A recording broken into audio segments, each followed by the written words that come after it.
राज्यातल्या सर्व शासकीय, खासगी, धर्मादाय रुग्णालयांचे अग्नी आणि विद्युत सुरक्षा मानकांची तपासणी तातडीनं कार्यवाही करण्याच्या अनुषंगानं आरोग्यमंत्री प्रकाश आंबेडकर यांनी निर्देश दिले.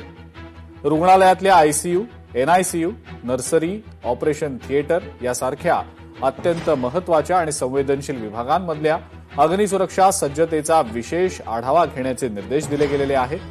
रुग्णालयाच्या आवारातल्या प्रत्येक इमारत आणि ब्लॉकचा 6 महिन्यांच्या चक्रात क्रमानं अग्निसुरक्षा मूल्यांकनामध्ये समावेश केला जाईल. या संदर्भातली जी काळजी आहे ती संबंधित संस्थांनी घ्यायची आहे. केवळ कागदोपत्री फायर ऑडिट न करता प्रत्यक्ष परिस्थितीची तपासणी करून आवश्यक त्या सुधारणा करणं आता बंधनकारक करण्यात आलंय.